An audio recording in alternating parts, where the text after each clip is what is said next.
It had been 8 years since I last saw my ex-girlfriend, Victoria Sterling. Her dyed blonde hair was back to jet black, her tattoos laser removed, and she had transformed into a cold, aristocratic powerhouse.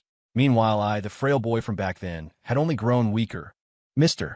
Vance, I'm sorry. The cancer has metastasized too extensively. Further treatment would only prolong your suffering, the doctor said. He was soft-hearted, phrasing the command to go home and die with such gentle elegance.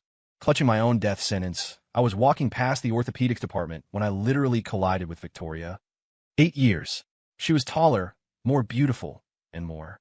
If you're going to use your eyes, donate them to someone who needs them, right? More venomous. After throwing that icy remark at me, Victoria's face instantly transformed. She turned to the man beside her, whose leg was in a cast, and spoke with tender concern. Are you okay? I hadn't done it on purpose, but since the guy was injured, I figured I should accumulate some good karma before I died. I'm sorry, I wasn't watching where I was going. Are you all right? The man gave me a reassuring smile and shook his head. Then he looked up, frowning slightly as he patted Victoria's arm. He didn't mean to. Why do you have to be so harsh? I raised an eyebrow, nodding in agreement. Becoming a corporate titan had really ruined her personality compared to 8 years ago. Sorry about that, man, I said. She's just worried about you. She didn't mean to be offensive. Because of his leg injury, the man had to stand with his weight shifted, yet his back remained perfectly straight. He had an undeniable elegance about him. Standing next to Victoria, they looked like a perfect match. He didn't seem to know who I was, and Victoria seemed intent on pretending she didn't know me either. Suddenly, I didn't want to be there a second longer. It's fine, as long as you're okay. I'll get going. I walked away, brushing past Victoria. The antiseptic air of the hospital was momentarily cut by the scent of camellias, her signature perfume. By the time I got back to my apartment, my body felt like it had reached its limit. I collapsed onto the bed as my stomach began to spasm. Cold sweat dripped from my forehead, mixing with the tears leaking from the corners of my eyes, until my phone rang like a summons from hell. Jules, great news. The investors love the pitch. We just need you to finish the script, and we can move to the greenlight phase. It was Damon Reed, a TV producer I'd met on a previous project who had become a close friend. I looked at myself in the floor-length mirror. My face was pale and streaked with tears, hair plastered messily to my cheeks. Damon, I haven't figured out the ending yet. Can we push it back? Come on, Jules, we can't delay. This investor is huge. If we flake on them now, we'll never work in this town again. The words of retreat died in my throat. I didn't care about the consequences for myself, but Damon had a long future ahead of him. Okay, I got it. I'll finish the script as soon as possible. After hanging up, I took out the painkillers the doctor had prescribed. 1 month supply, 30 pills. The doctor said one a day, but since I was dying anyway, I saw no reason to endure the agony. I shook out 3 pills and swallowed them dry. I sat at my computer, opened the document, and prepared to put the final period on my last story. The sky went from dark to light, and then faded to dark again. The E&D after typing those 2 words, I stretched and exhaled a long, heavy breath. This story had been in my idea file for ages, but I'd only managed to flesh it out this year. I looked at the words on the screen and smiled bitterly. Maybe it's all fate. Moments after I emailed the script to Damon, my phone started buzzing like crazy. Jules, I absolutely love it. I honestly think this is the best thing you've ever written. The investors hadn't even replied yet, but he was already popping champagne. I found myself sitting in a booth at a bar, still unsure how I'd let him drag me out. To meet the deadline, I'd only eaten a few muffins while typing.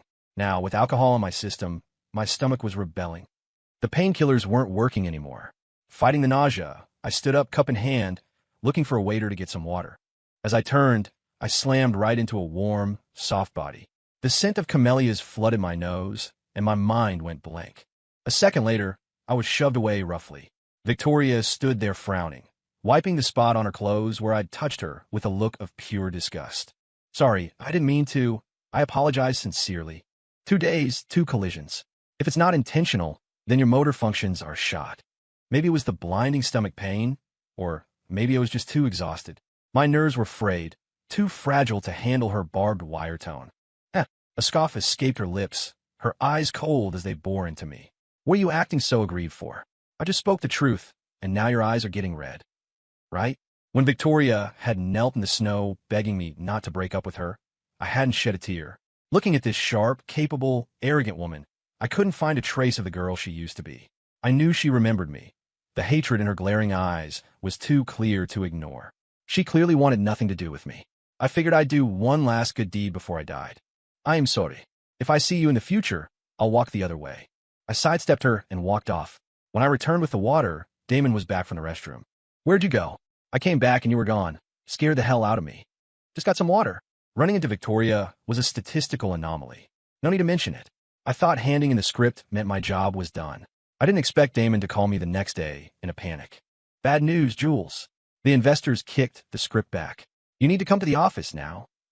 When I arrived, Damon and the investors' representative were in the conference room. I was ushered in. Damon looked pale as he stared at the person sitting in the chair, facing away from us. Excuse me, which part of the script were you unsatisfied with? I asked directly, assuming this was the huge investor Damon had mentioned. After a long silence, a familiar voice spoke. The ending. The chair swiveled around, revealing Victoria's icy face. So, she was the big money. She looked up, meeting my gaze without surprise. Before I could speak, Damon jumped in to defend me. Ms. Sterling, modern audiences prefer happy endings. It fits the market demand. Victoria nodded as she listened. Damon thought she was agreeing and started to relax, until she spoke again, her voice ghostly calm. But I don't like this ending. Change it. Corporate tyrants really are a different breed. Unreasonable and proud of it. If you want the ending changed, hire someone else. I can't write it. Victoria looked at me, a thin, cruel smile playing on her lips. Fina, if you can't write it, you can pay the breach of contract fee. Damon's face went white. I looked at him, and he covertly scribbled a number on a notepad. 12 million. Forget selling myself. Even if I sold Damon's production company, we wouldn't scrape together $12 million. I sighed internally and laughed at myself. Whatever. I was dying anyway. Integrity wasn't worth much. Fina, I'll change it. The meeting ended. The capitalist satisfied. I was the only beast of burden left suffering. But apparently, the universe didn't think I was miserable enough. Victoria's assistant, Marcus, chased after me. Mr. Vance, to facilitate communication regarding the script, please report to our headquarters for work starting tomorrow. I frowned, looking past him to Victoria. She was coldly fielding questions from others. Didn't she hate me? Why keep me under her nose? I couldn't figure it out, and my empty stomach began to protest. I agreed hastily and left. In a restroom, I had just taken out my pills when the door pushed open. What are you doing? Victoria's voice startled me, and the pills scattered all over the floor. Ignoring her question, I dropped to my knees, frantically gathering the medicine back into the bottle.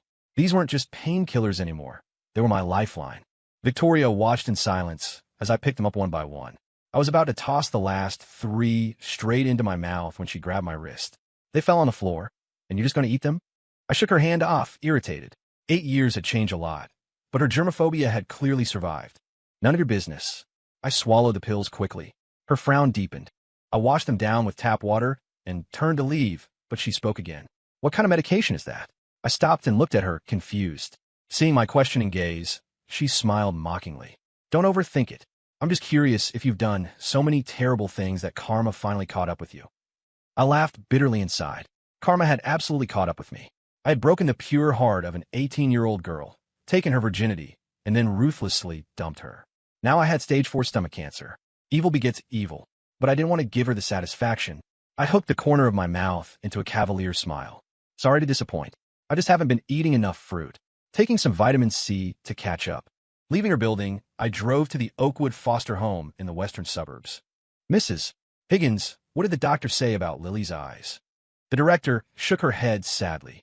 No donor yet. The doctors are helpless. For some reason, the memory of Victoria telling me to donate my eyes flashed through my mind. I took Mrs. Higgins's hand and patted it gently. Don't worry. Lily is such a sweet kid. She'll see the light again. Before leaving, I transferred a sum of money to the director. Jules, you aren't young anymore. You need to save some savings for yourself. If you meet someone you like, settle down. You've done enough for the foster home. Your heart is in the right place. That's all that matters. I grew up in the system. Mrs. Higgins had taken care of us all like a mother. Mrs. Higgins, I make good money now. Don't worry about me. I hadn't told anyone about my condition, not even her. She had enough to worry about with the home. I was an adult. I didn't want to be another source of grief. When I got home, I went online and registered as an organ donor. Victoria's words were harsh, but she had a point. My organs wouldn't be any use to me dead. Might as well give them to someone who needed them. The next day, I reported to Victoria's company on time. Marcus came to collect me. Mr. Vance, you'll be working here. Ms. Sterling's office is right next door. I looked at the glass wall that was so clean it was practically invisible and hesitated. Can I sit somewhere else? I feel too much pressure here. I won't be able to write. I'm sorry, Mr. Vance. Ms. Sterling specifically requested this spot. Fine. No negotiating. Luckily, Victoria was a busy woman. She didn't return to the office all morning.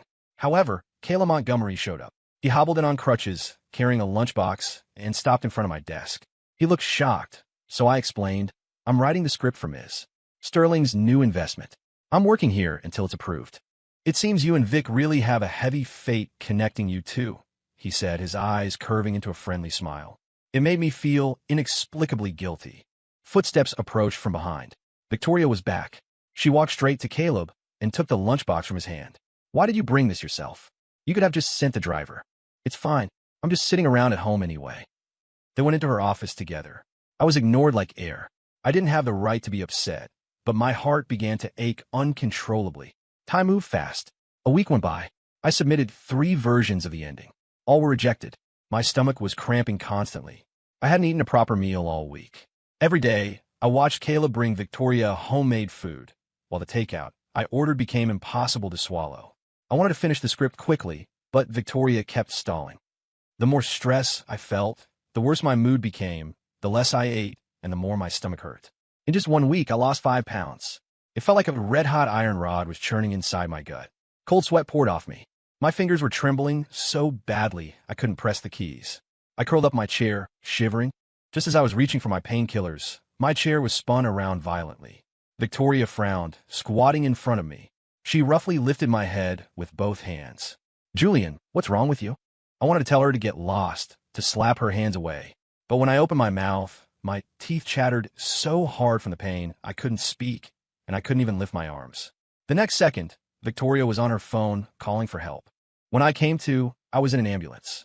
At the hospital, the doctor did a preliminary check.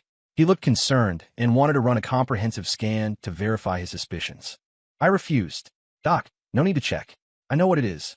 It's late-stage stomach cancer. The kind doctor looked lost, unable to find comforting words. Doctor, this is my privacy. Please keep it a secret. Especially don't tell the woman outside. He agreed. Following my instructions, he told Victoria it was just severe gastritis. Does ordinary gastritis hurt that much? Victoria asked skeptically. I immediately bumped her shoulder, acting like a rogue. Why? Does it hurt your heart to see me in pain? Sure enough, her face turned instantly cold, and she walked away. I strolled slowly out of the hospital. A discreet luxury sedan pulled up beside me. Mrs. Sterling, long time no see. Inside the car sat Victoria's mother, my former employer.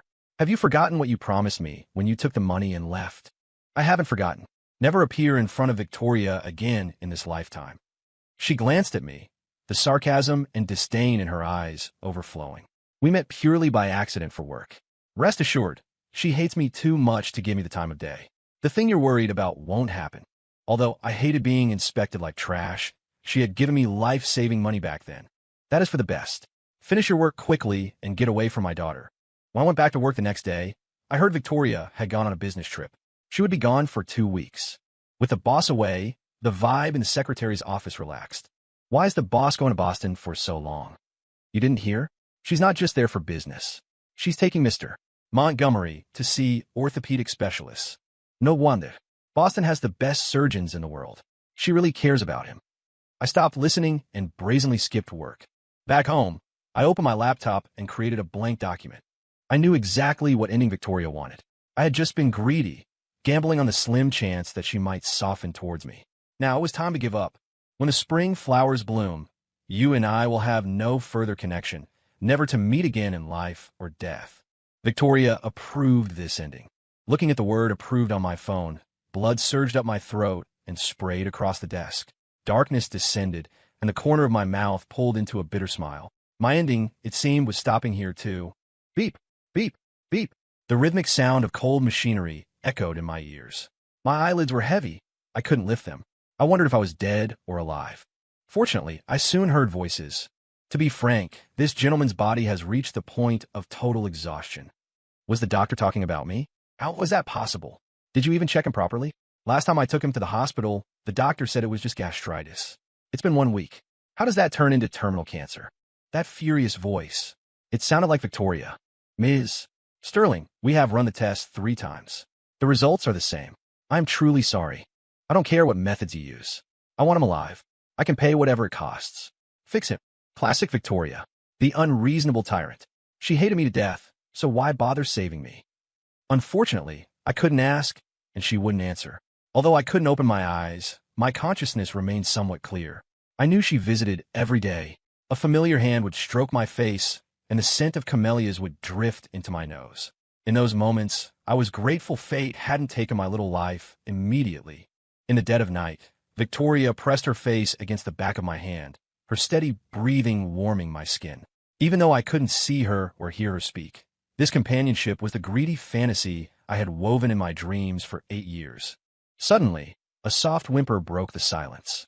If the room hadn't been so quiet, I might have missed it. Jules, don't leave me. Please don't go. A drop of moisture landed on my hand, and my heart felt like it was being crushed by a giant, invisible fist.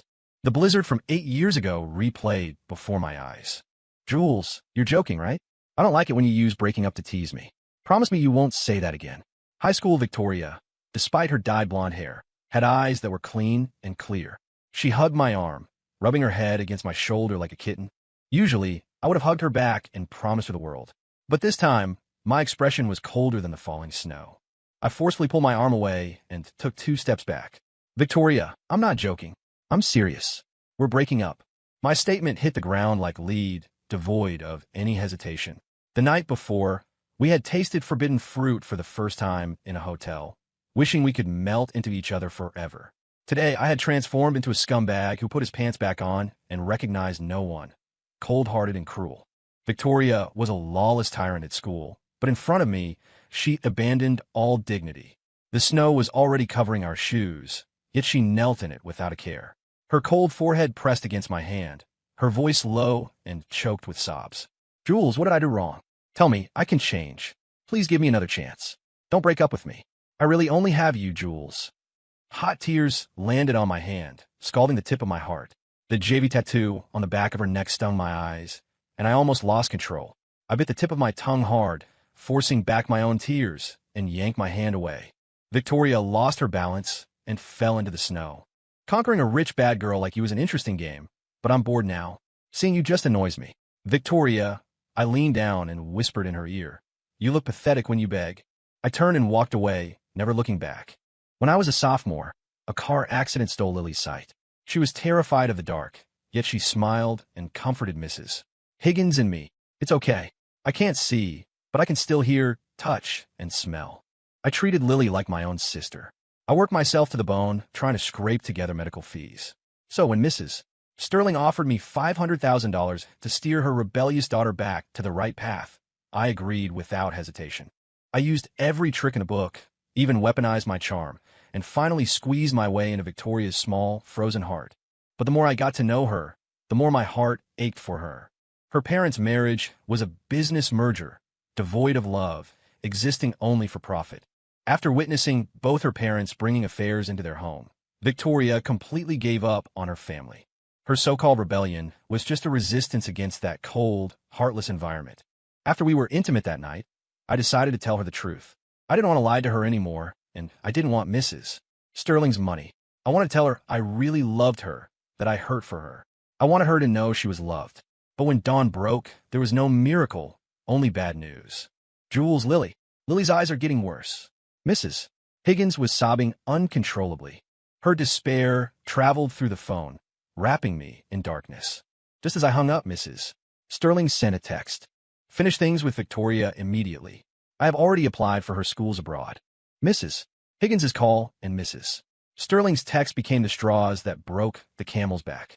I couldn't give up on Lily, and I couldn't drag Victoria down. The decision wasn't hard to make. It just tore my heart into shreds. I don't remember how I got home that day. I only remember my limbs freezing in the cold, but that pain was nothing compared to the agony in my chest. My eyes burned, but I forbade myself from crying. I didn't have the right. Mrs. Sterling kept her promise. The moment Victoria returned home, she transferred $500,000 to my account.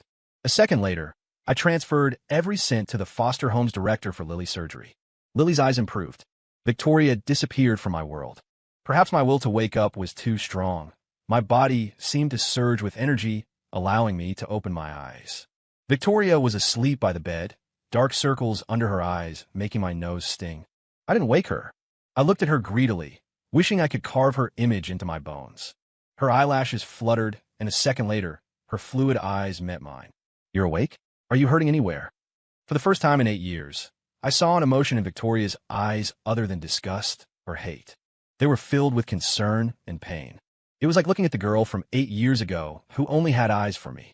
The doctor rushed in. After the exam, his expression grew even graver. I knew the answer, but I didn't want him to say it. "Beek, imungi. Can you give me some soup?" She looked at me deeply, said nothing, and turned to leave. "Doctor, how long do I have?" The doctor looked at me, struggling. "A month at most." God really loved to play jokes. Before, when I wanted to die, I couldn't. Now he was in a rush to collect my life. "I understand. Please, don't tell the person who was just here about my condition. I didn't want to spend my last month rotting in a hospital." I checked myself out against medical advice. When I walked out of the hospital entrance, I saw Victoria. She was standing next to Caleb, whose leg was still in a cast. I had planned to say goodbye to her, but now it seemed unnecessary. I had just gotten home when Damon called. "Jules, where are you?" "I'm at the hospital, and I can't find you." I checked out, Damon. "By the way, was it you who sent me to the hospital?" I had passed out of home. The only person who would come looking for me was him. "Yeah, if Ms. Sterling hadn't alerted me, I wouldn't have come over, and you would have been in serious trouble." I couldn't believe it. Damon recounted the events. Victoria had called me after replying to my email. When I didn't answer, she tracked down Damon and told him to find me. Damon couldn't reach me either, so he rushed to my apartment and found me unconscious. Damon asked in a suggestive tone what exactly was going on between me and Victoria. "Nothing. She contacted me about work." Others could guess wildly, but I couldn't afford to be confused. Victoria had Caleb now, and he seemed like a good guy. Although she wasn't wearing a ring, the fact that she personally flew him to Boston for specialists meant their relationship was serious. Damon was still worried about my health, so I soothed him with a white lie. After hanging up, I went to a lawyer to draft my will. Over the years, I'd published quite a few works. After I died, all copyrights would be transferred to the foster home. After hesitating, I pulled a prepared letter from my bag. "Give this letter to Victoria Sterling after I die. If she doesn't want it, burn it." Walking down the street, the early autumn chill felt particularly sharp. Without realizing it, I had walked to the entrance of my old high school. My favorite noodle shop was still open, though the graffiti wall outside had been covered with new tags. "Hey, is that Jules?" I was surprised the owner still remembered me. He enthusiastically pulled me inside and served me a bowl of spicy ramen. I remember extra spicy, extra numb. I was touched. Just as I was splitting my chopsticks to eat, the owner mentioned Victoria. "Funny thing, Vic came by just a while ago. How come you two didn't come together?" The owner didn't know we had broken up ages ago. His memory was stuck in the days when we were inseparable. "Boss, she and I..." "Boss, we're doing great." My words were cut off by a clear voice. Victoria sat down opposite me, as if she hadn't seen my shock. She naturally slid the spicy ramen over to herself and placed a new order. "Boss, give him a plain noodle soup. His stomach has been acting up lately. He can't eat spicy." The owner smiled apologetically at me and ran back to the kitchen. "Why are you here?" I looked at her, confused. Shouldn't she be with Caleb? "You sent me to buy soup, then check yourself out. Is pranking me fun?" Her face was calm, her tone flat, but I knew she was angry. But I didn't understand. What was the point? She had Caleb. Why tangle with me? Pity? Or did she want a front row seat to my demise? "Ms. Sterling, the script is approved. The project is greenlit. There's no need for us to contact each other anymore, is there?" Her hand stopped stirring the noodles. She lifted her eyelids, her gaze complex and unreadable. "Julian Vance, you really haven't changed a bit. Cold-blooded and heartless." She slammed her chopsticks on the table. Red broth splattered on my hand. Victoria stormed out, and only then did my tears fall, mixing with a drop of hot oil on my skin. When the owner brought the plain soup, he found me crying while eating the spicy ramen. "Oh, Jules, if your stomach hurts, don't eat that. Eat the plain one." He looked around, confused. "Where's Vic? You guys fight." Seeing my silent tears, he sighed, speaking with the wisdom of experience. "Couples fight, it's normal. But you have to leave some room for retreat. If you fight until you break, it's hard to put it back together." I nodded, genuinely thanking him for the meal. I didn't tell him we had broken beyond repair 8 years ago. Now, she had someone else, and I wasn't long for this world. There was no chance to put it back together. After that unhappy parting, I stayed holed up in my apartment, organizing my things. What to throw away, what to donate, and what I wanted buried with me. I had kept every gift Victoria ever gave me, every note passed in class. When I couldn't hold on over the years, I would take them out and look at them. Victoria once said I was her salvation, but she didn't know she was my divine light. Even when she wasn't by my side, I drew strength just from missing her. Clinging to the box filled with our memories, I lay on the floor, weeping silently. It felt like a demon was whipping the inside of my stomach. The pain made it impossible to stand. I shoved the remaining painkillers into my mouth, all of them. The next day, I went to the hospital to get more meds, but ran into Caleb, who was there for a follow-up alone. "Mr. Vance, can we talk?" I followed him nervously, like a criminal awaiting sentencing. "Mr. Vance, forgive me for being blunt, but what are your intentions with Vic?" I hadn't expected him to be so direct. I opened my mouth, unsure how to answer. She's been working like she has a death wish these last few days. I asked her what's wrong, but she won't say. The only person who gets under her skin like that is you. I'm not trying to guilt trip you. I just want to tell you, Vic hasn't had it easy these years. If you still like her, stop torturing her. If you don't, then give her a clean break. Caleb's words turned my brain into paste. 1,000 thoughts crowded my mind, but I blurted out the question that mattered most. "Aren't you two in a relationship?" Caleb froze for a second, then burst out laughing. "Who told you we were dating? Vic and I are childhood friends. I went abroad early, and we reconnected in college." He pursed his lips, a look of longing in his eyes. "My partner is one of Vic's best friends. I wanted to move back to the States, so Vic has been helping me transfer assets. She's taking care of me as a favor to him. Vic and I are practically family. Our parents are close. That's all. I didn't expect you to misunderstand. I'm sorry." So that was it. No wonder Caleb had always been friendly, completely unbothered by my interactions with Victoria. He filled me in on Victoria's life abroad. She had refused her family's money and connections, supporting herself through scholarships and part-time jobs. Hearing that she had handed out flyers, washed dishes, and waited tables made my heart ache. The urge to confess the truth rose again, but I shoved it back down. Victoria was too good. She shouldn't have to suffer anymore. For my final week, I booked a suite at a hot spring resort. I had worked like a mule my whole life. At the end of the road, I owed myself a vacation. I splurged on a luxury suite with a private hot spring in the courtyard. Being in such a high-end place for the first time, I wandered around excitedly. I watched beautiful people by the pool, then watched some dancing at the bar. I shouldn't have been drinking, but the atmosphere got to me. I ordered 2 cocktails and promptly got wasted. Stumbling back to my room, my keycard wouldn't work. Furious, I kicked the door. Suddenly, it opened from the inside. My leg was still in the air, throwing me off balance. I fell forward, but I didn't hit the floor. A small, sturdy body caught me. Someone helped me up. In my blurred vision, I thought I saw Victoria's face. I was losing my mind. I missed her so much. "What are you doing here?" The voice was smooth and rich, like red wine. I scratched my ear. "That's, Hick, my question. What are you doing in my room?" The person didn't answer. She pulled me inside and threw me onto the sofa.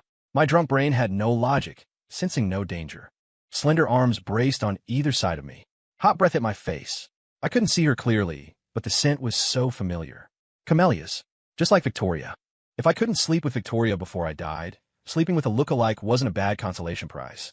My gaze locked on her delicate collarbone. In an instant, reason snapped and desire took over. The moment our lips touched, time seemed to stop.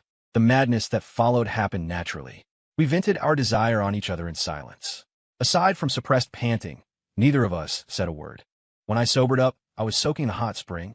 My back was against the stone wall, and in my arms was a soft, smooth body. I didn't dare open my eyes or move. Someone tell me, how do you leave a one-night stand without it being awkward? Before I could figure it out, a husky, sexy voice spoke in my ear. Sober now? I have to say, this person didn't just smell like Victoria. She sounded like her too. Totally worth it. I looked down shyly and opened my eyes slowly, but I didn't have the mind to admire her body. All my attention was seized by the tattoo over her heart. JV, the tattoo that had vanished from the back of the girl's neck, was now inked over this woman's heart. Clean, slender fingers grabbed my chin, forcing me to look up. Victoria's sculptural face was right in front of me. "Are you hurting anywhere? Hungry? Should I order you some soup?" 2 sentences, and the fortress around my heart collapsed. Tears burst forth, grievance, guilt, pain, reluctance, drowning me. Victoria, frantically wiped my tears, biting her lip in silence. Just like before, the girl didn't know how to comfort me. She just worried that she was the reason I was crying. Beak. I'm sorry. I'm so sorry. My emotions shattered. I held on to the last shred of reason to keep from saying, I love you. Victoria silently pulled me into her arms, patting my back rhythmically. Eventually, I lost consciousness and fell into the abyss. When I opened my eyes again, I had become a wisp of a soul floating in the air. Below, white and yellow chrysanthemums surrounded a black and white photo of me. Mrs. Higgins and the kids from the home stood on one side in black. Only Lily was missing.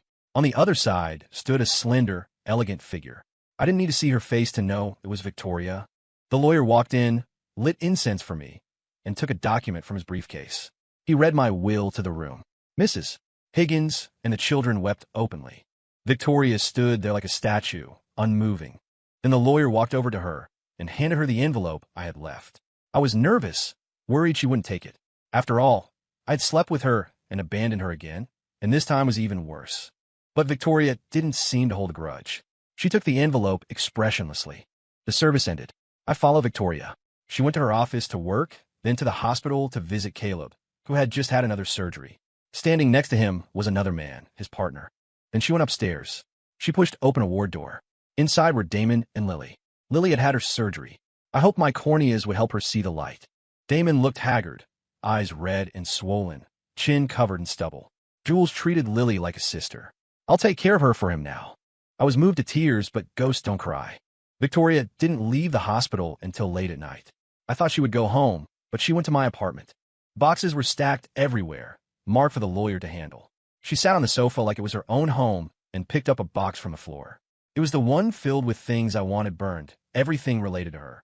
She went through them one by one, looking at them with intense focus. I felt a bit shy, so I turned my back. Then I heard a soft whimper.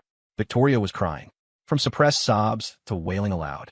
She looked desperate and helpless, like she had lost the most precious treasure in the world. Clutched in her arms was the letter I had left her. In the letter, I explained everything that happened 8 years ago. I told her it was all my choice. Seeing her again after 8 years, I could feel she still had feelings for me. But I thought it was just the obsession of a lingering youth, not indelible love. I thought her insistence on a tragic ending was her definition of us. So I gave up my greed, wrote the ending she wanted, and left us no way back. But seeing her in this much pain, I began to doubt myself. Did I do the wrong thing? The next day, I followed Victoria back to the Sterling estate. She stormed up to her mother and demanded the truth about 8 years ago. Mrs. Sterling didn't feel she had done anything wrong. She had done it to preserve her daughter's inheritance rights. Victoria didn't fight with her. She simply stated that she would never return to this house again. Leaving the estate, she returned to the company and called a project meeting. She recalled the script for When the Spring Flowers Bloom that had been submitted for approval and submitted a new version. 6 months later, the project was filmed and edited. I sat beside Victoria, watching the pilot with her. The screen faded to black, and 2 lines of text appeared. When the spring flowers bloom, I will live well, carrying my memory of you. Until we meet again in the next life, story complete.